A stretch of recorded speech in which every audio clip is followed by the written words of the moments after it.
Welcome to Forward Ever, Leading in Challenging Times, presented by Worth Wealth Management, a weekly conversation with area leaders about how to persevere during uncertain times. Now here's your host, Gary Shorman.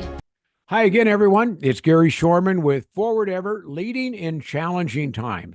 We have a fun program today because we're talking about the history of broadcasting, but at the same time, we're talking about how people get together and do amazing things. Our guest is Eric Atkinson, and Eric has headed up a drive over in Manhattan that really showcases the history of radio.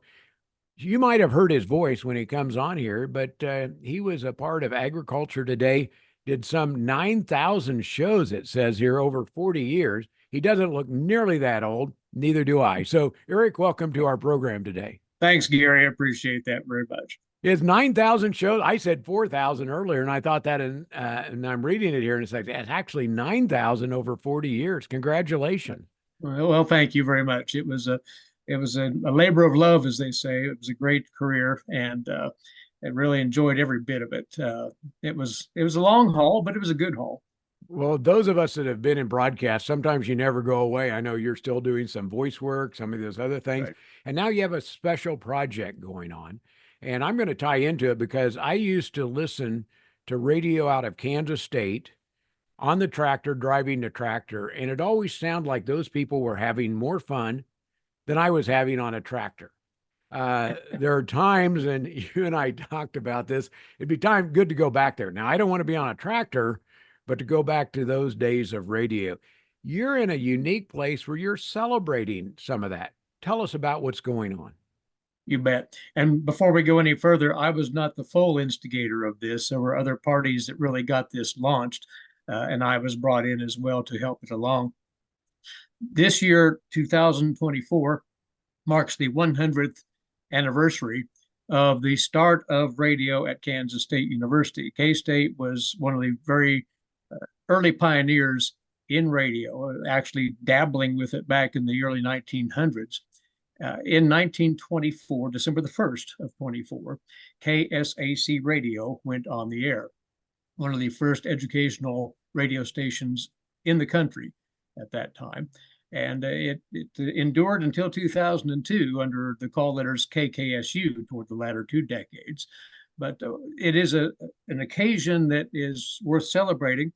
This was brought to the attention of President Richard Linton of K-State, and he is very much into outreach type things and certainly applying to agriculture and otherwise, taking the university to the people, as the phrase goes. So he was very eager to formally celebrate this on campus. And the end result is, after a lot of work by a very dedicated group of committee members and planners, the result is a special public event, which we may talk about a bit later, on Friday, September the 13th, on the campus beneath the 2 original radio towers of KSAC. They're celebrating their 100th as well. They're actually on the National Register of Historic Places, are those towers.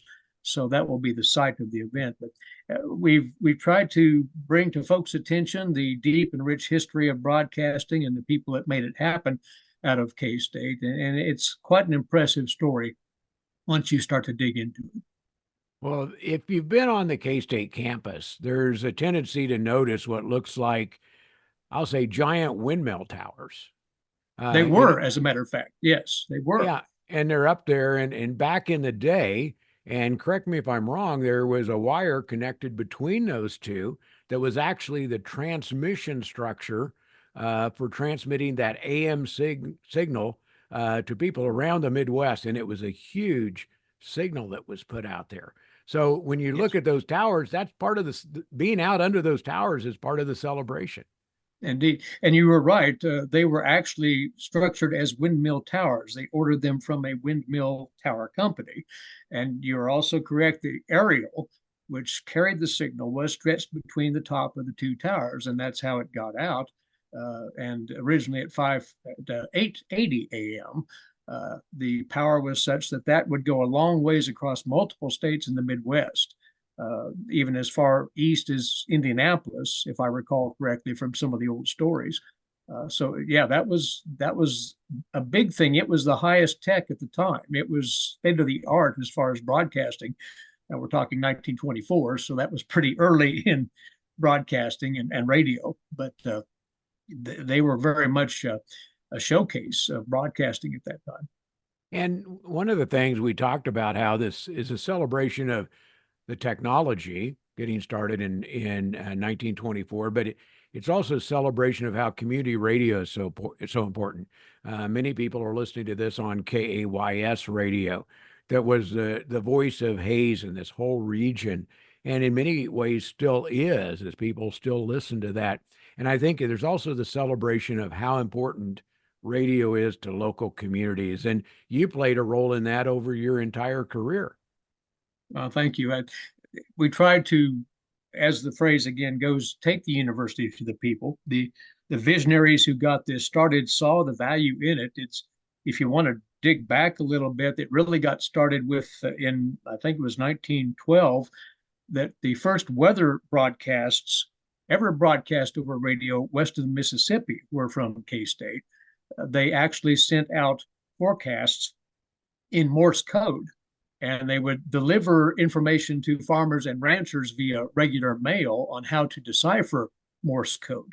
And that's how they really got rolling. So, but that whole concept of taking knowledge and information to the people of Kansas, and in the case of KSAC beyond Kansas, really took hold, and it's been the mission from day one. It continues to be the mission with our radio efforts out of K-State to this very day.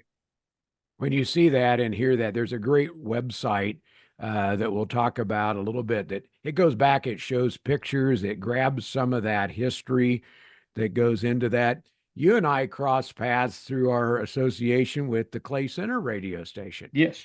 And yes. In broadcasting, it's a small community. And when listening in, guys like Richard Baker. Can you do a Richard Baker imitation? Not very well. I could. This is Richard Baker. That doesn't do him justice. No. Well, he had such a great voice for doing that, like you do as well. But it was just when you heard him, you knew it was Richard Baker. Deb Nelson, another one that was a big part of that early sports broadcasting that went on. So there were so many people that went through the KSAC and really was a voice not only of K-State, but the middle part of our country, the middle part of our state, for being able to bring those things along. I smiled when you talked about weather forecasts. I'm not sure there are any better forecasts today, but when you had to look to the west and see the clouds, it expanded that whole forecasting process to make sure that was, you had something to go on as you were going out to, whether it be do your crops or have some information. The initial broadcast thing, you probably got in on this when you had to have a broadcaster's license to be on the radio, and you had to know Morse code. And so that was fun to do. That was a jam course for me to get that all done. Yeah. Back in the day, not long after I secured my FCC license to be a broadcaster, I think that was in 76. I think they dropped the requirement in 1980, if I remember right. So, they gave up on it. I'll tell you what, that was a tough test to take. Yeah. Well, let's take a look at what's happening. Give us an overview, because you have some, I'll say, big name people showing up to be a part of this, speakers that have deep, deep roots in Kansas broadcasting history, and talk about the guests that you have on a lineup for do this. And then we'll talk about the team that puts this together, because I had a chance to attend meetings mostly virtually, but the people that are involved here in that part. But first, let's talk about who's going to be there. Very good. Well, the date, once again, will be Friday, September the 13th. And the location, the radio towers, which are near Nichols Hall on the campus. It'll start at 10 o'clock that morning and run till 11. We've lined up a collection of people that have association either with radio or directly with KSAC. And the program will get going with former U.S. Senator from Kansas and former Kansas Governor Sam Brownback. Now, you might ask, what's Sam's connection? Well, it turns out when Sam was a student back in the 70s and early 80s, he had the opportunity to temporarily serve as a broadcaster on KSAC.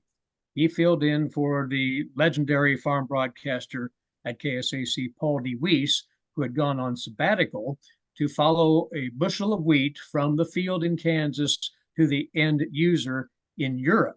So he was gone for a long time. Sam actually did Agriculture Today for a long stretch in Paul's absence. So he has that connection. He was also a frequent guest later on when he served as the Extension Agricultural Law Specialist at K-State and would appear on Agriculture Today.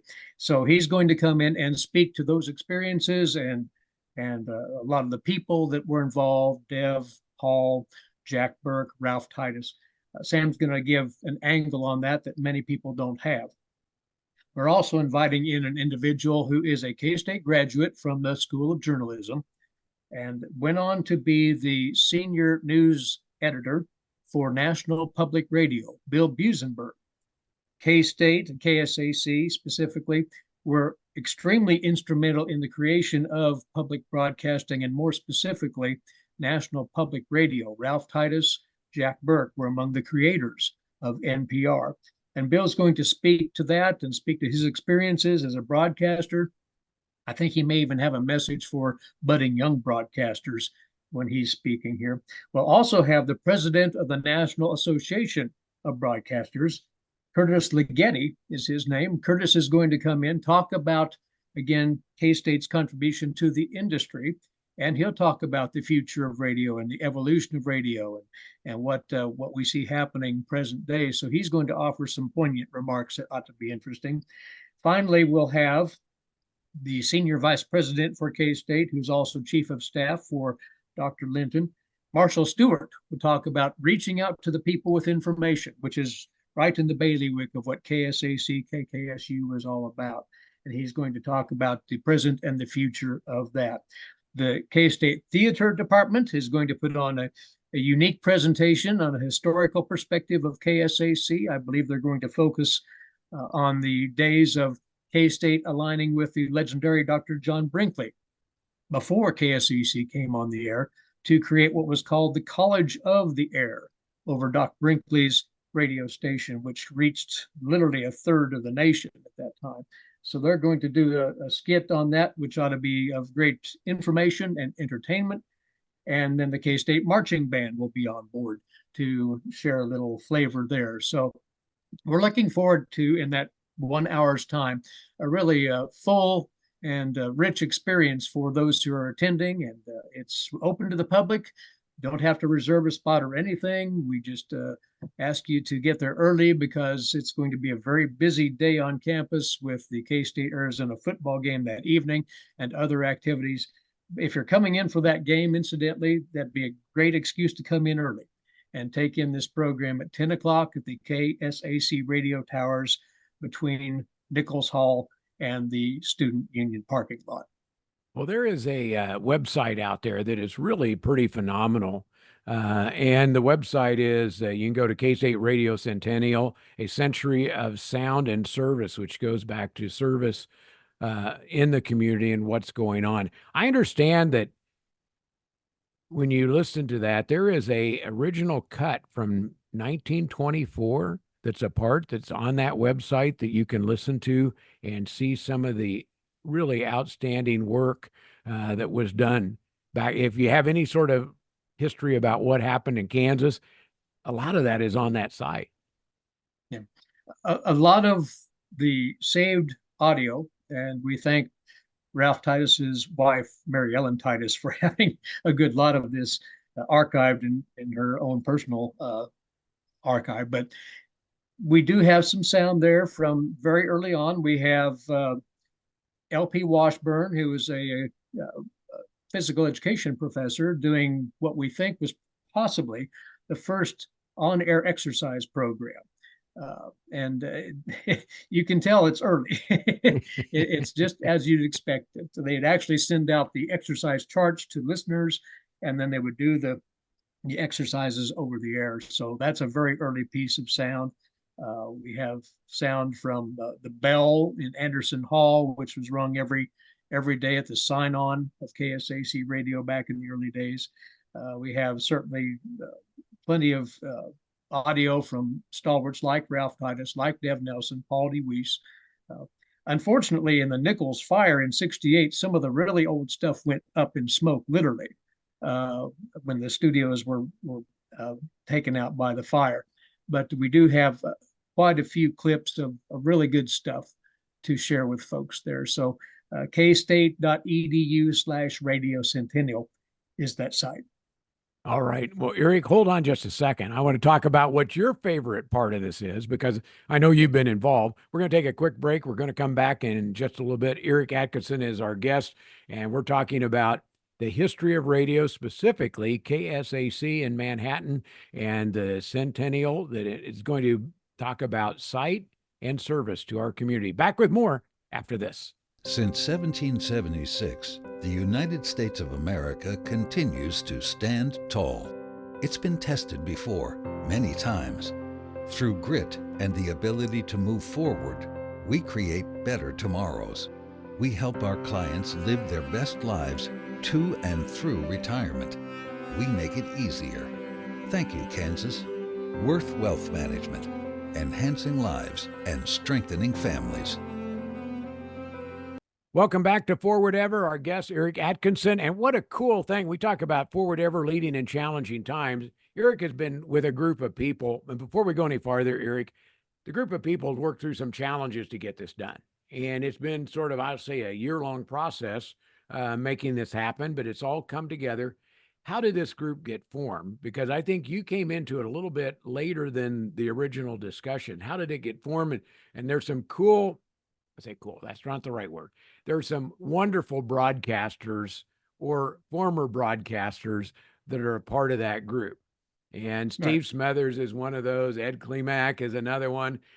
You're obviously a legend, so you're a part of that. But I know there's some others that are involved in that that make that happen. But tell me about that group, how they got together.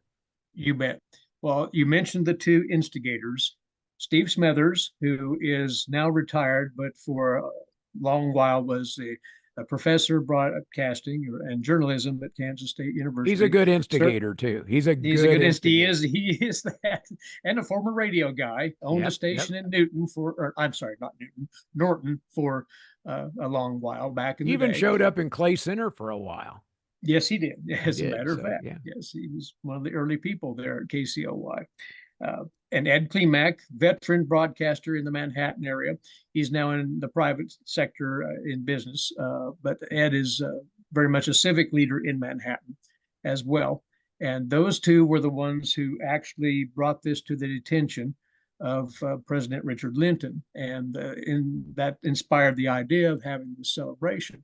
And then a committee was formed. Among them, the members would be Mary Ellen Titus, again, Ralph Titus's wife. I have to go back and think of there are several people who are involved in the hands-on things, like Carson Byers of the Division of Communications and Marketing, doing a lot of the legwork. Lindley Lund of the President's Office doing a lot of it as well. We have various faculty members who have been involved in it. I'm trying to think of everybody. Brent Engelman has been the guy who's coordinated all this. He is the liaison to the President's Office with the KSU Foundation. And they're really the ones that are making the horse go, if you will, as far as the nuts and bolts of the event and how it's going to come off. There have been various other folks, faculty from the journalism school, Andrew Smith and company. Several students have also been involved in it. I'm overlooking somebody, of course, because it's a fairly large committee, to say the least. I wasn't planning on this being a test for you, Eric, but you're doing a pretty good job. So, when you get looking around the room and you see that group of people, it was a large group. I'm surprised. Sometimes it's hard to get a group all focused, but over the course of the last year, you have done that to be able to get everybody together. There have been various. I'd be very remiss, Gary, if I didn't mention the Kansas Association of Broadcasters, and Allison Mazzei, the CEO, has done yeoman work in getting a lot of things done, including the public service announcements that we produced and that got out to the public, got out to radio stations, I should say, and then to the public, hopefully. They've been very supportive of this whole thing. So it's a group effort, that's to be sure. Everybody had their little niche. The archives department in the library at K-State has contributed. Um, I just go on and on about various people. Historical Society for Riley County, they've been interested and involved. It goes on.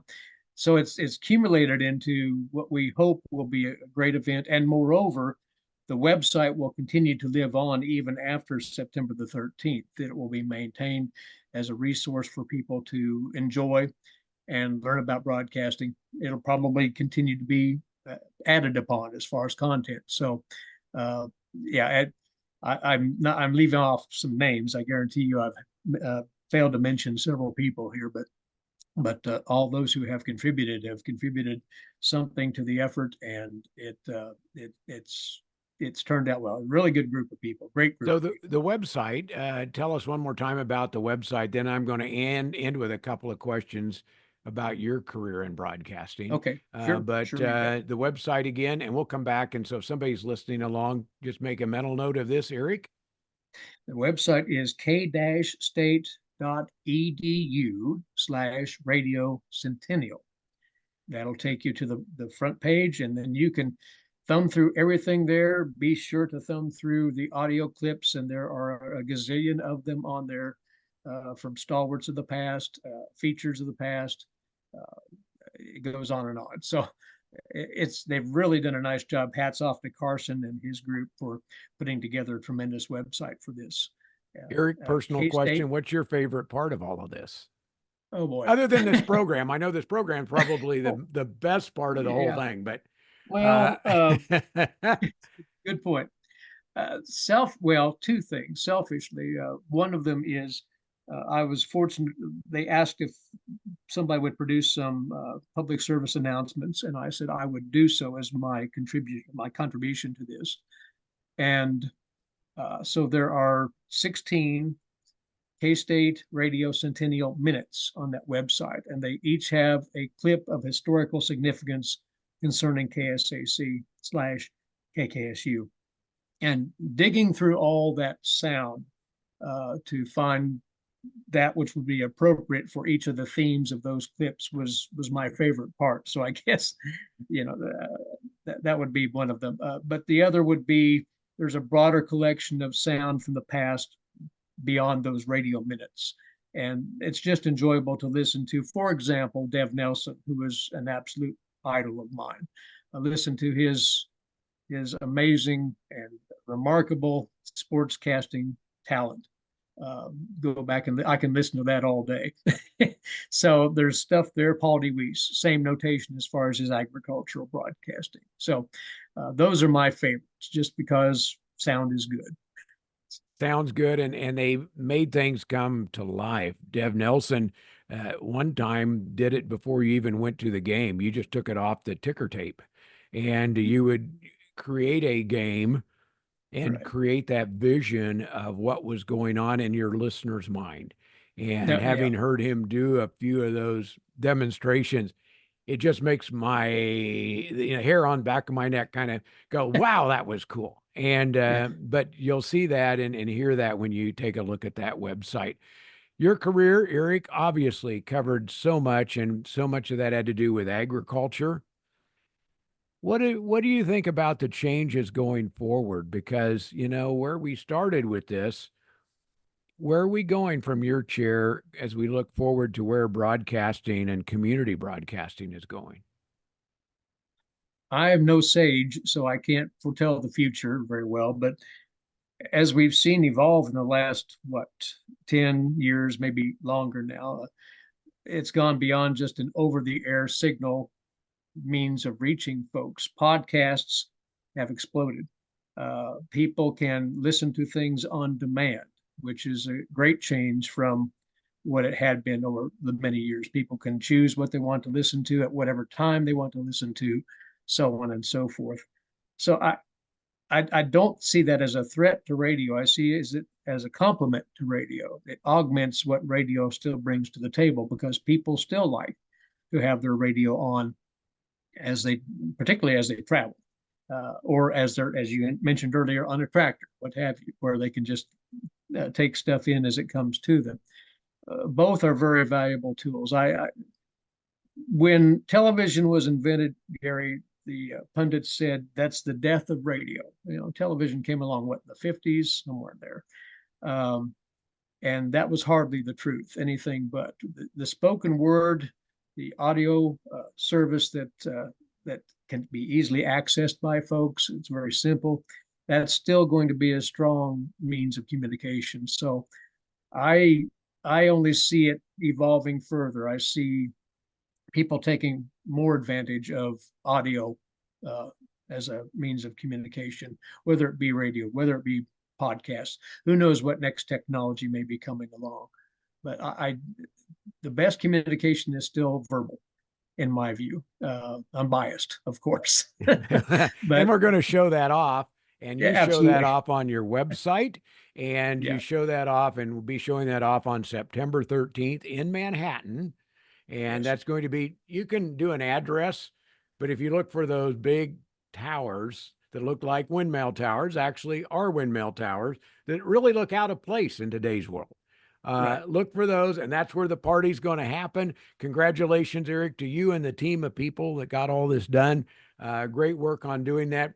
Website, one more time, go there. Even if you don't care about radio, there's some wonderful Kansas history, some pictures of leaders from that point in time forward that have been a part of radio or on those stations.